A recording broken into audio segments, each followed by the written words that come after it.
मंदिराला हात लावायचा.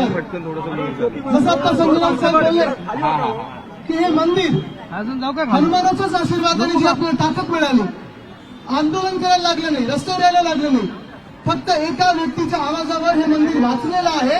ही आपल्या शिवसेना उद्धव बाळासाहेब ठाकरे पक्षाची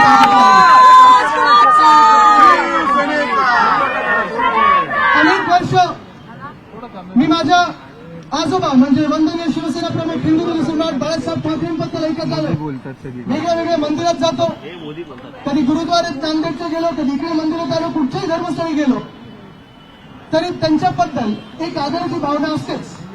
पण खास करून आपल्या मंदिरामध्ये गेलो, मग इथे जुहूला इस्कॉन मंदिर असेल, आमच्या MIG कॉलनी इथे साईबाबांचं मंदिर असेल, तिथे गेल्यानंतर मला त्यांच्या एका हाकेची ताकद होती.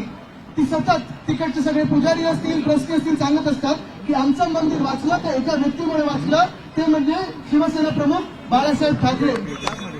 आणि तीच ताकद आता उद्धव साहेब पुढे घेऊन चालले. त्यांच्या नावात देखील पक्षप्रमुख आहेत, पण उद्धव बाळासाहेब ठाकरे ही ताकद काय आहे ही आज आपण दाखवून दिली. आणि ती ताकद दाखवून देत असताना अजून एक दाखवलेलं आहे की आपल्या धर्माचा प्रचार करत असताना, आपल्या धर्माचा पुरस्कार करत असताना दुसऱ्या धर्माचा तिरस्कार करण्याची गरज नसते, दुसऱ्यांवर चालून जाण्याची गरज नसते.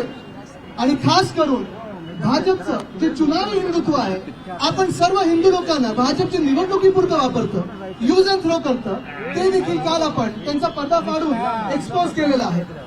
वाराणसीमध्ये मी स्वतः गेलेलो, मी आणि आई आम्ही दर्शनाला गेलो होतो, लोकसभेच्या निवडणुकीच्या आधी गेलो होतो. आणि तिकडे देखील तिकडच्या पुजाऱ्यांनी मला सांगितलं की जेवढी मंदिरं भाजप सरकारने कॉरिडॉरच्या नावाखाली तोडलेली आहेत, प्राचीन मंदिरं असतील, मूर्त्या असतील, जेवढी मंदिरं भाजपाने तोडलेली आहेत तेवढी आपल्या देशाच्या इतिहासात कोणी तोडली नसतील. थोडी प्राचीन मूर्त्या तोडलेल्या आहेत, स्टोन कटारी तोडलेल्या आहेत. तिकडे कुठच्याही तुम्ही घरात जा, मूर्त्या होत्या त्या तोडल्यात का? त्यांना कॉरिडॉर घ्यायचं होतं. अयोध्येचं मंदिर झाल्यानंतर हो इथे आपण जय श्रीराम, जय सियाराम, जय शिवराय या गोष्टी दिल्यानंतर त्यावेळी देखील आपण अयोध्येला गेलो होतो आणि सांगितलं होतं पहिले मंदिर फिर सरकार. तिथे त्यांचं सरकार बसलं. आपल्या हाकेमुळे सुप्रीम कोर्टाने देखील निर्णय दिला. पण त्यानंतर आपण पाहिलं असेल जे मंदिराच्या अवतीभवती ज्या ट्रस्टची जागा घेतलेली आहे त्या जागा सगळ्या विकल्या कोणाला? तर लोधायांना विकल्या, बिल्डरांना विकल्या. आणि तेच लोढा बिल्डर काही कारसेवकांना मोफत घर देणार आज इथे येऊन गेले. ते असतील अनेक लोक इथे भाजपाचे येऊन गेले, नाटकं करून गेली. खरं पाहायला गेलं तर रेल्वे कोणाचं खातं आहे? भाजपचं. केंद्र सरकार कोणाचं आहे? भाजपचं. नोटीस कोणी दिली? भाजपने. आणि नाटकं कोण करायला आले होते? तोंडीपणा त्यांचा होता तो आपण एक्सपोज केलेला आहे. आपल्याला निवडणुकीच्या वेळी खोट्या बातम्या पसरवतात की वक्फ बोर्डने सिद्धिविनायकवर दावा केलेला आहे, या मंदिरावर केलाय, त्या मंदिरावर केलाय. पण खरा धोका या देशामध्ये आपल्या मंदिराला कोणापासून असेल तर भाजपच्या दलालांपासून आहे. आणि त्यासाठी आपल्याला सर्वांना एकत्र यायला लागेल. आपल्याला महाराष्ट्र म्हणून एकत्र यायला लागेल. आपण सगळे महाराष्ट्रातले हिंदू म्हणून असो, महाराष्ट्र म्हणून प्रत्येक जात पात धर्म यायला लागेल. कारण बुलडोझर जो आहे ना फिरवायचा आहे, भाजपला जो बुलडोझर फिरवायचा आहे तो नुसतं हिंदूंच्या घरी नाही, नुसतं मुस्लिमांच्या घरी नाही, नुसतं ख्रिश्चनांच्या घरी नाही, नुसतं बुद्धिस्टच्या घरी नाही, तर आपल्या महाराष्ट्र आणि देशावर फिरवायचं आहे. आज मी त्या भाजपला इशारा देत आहे, आमच्या महाराष्ट्रात तुम्ही ईव्हीएममुळे जिंकलेला आहात, जनतेचा तुम्हाला कौल नाही, पाठिंबा नाहीये.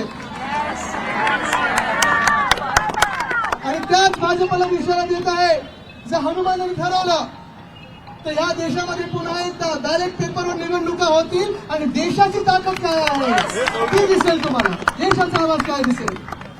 आज आमची जर छाती फाडली जसं श्री हनुमानाची छाती फाडली तेव्हा तुम्हाला बघितलं होतं राम लक्ष्मण सीता होतं. आज या देशात आमची जर छाती फाडून पाहिला तर आमच्या छातीमध्ये या देशाचं संविधान आहे, या देशाचं नागरिक आणि हा देश आहे. हेच आम्ही सांगत आहोत. उगाच आमच्या मंदिरांवर येऊ नका, उगाच आमच्या महाराष्ट्रावर येऊ नका. जी काही सत्ता तुम्ही काबीज केली असेल बरोबर आहे, सरकार चालवा या देशाची सेवा करा.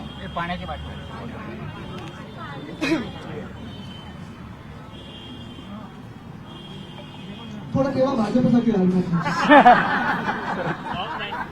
काय मी आज एवढंच सांगतो, मी सगळ्यांना आभार मानतो आपल्या सर्वांचे. आणि जेव्हा जेव्हा या महाराष्ट्रासाठी गरज लागेल, आपल्याला रस्त्यावर उतरायला लागेल, लढायला लागेल आणि जिंकायलाच लागेल. तर आहात? तर आहात? जय जय जय जय जय भवानी. जय हिंद, जय महाराष्ट्र, वंदे मातरम.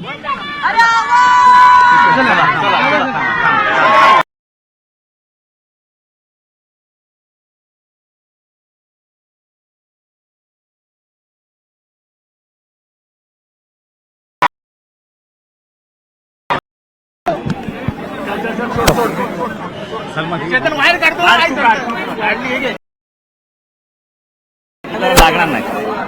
लागणार नाही.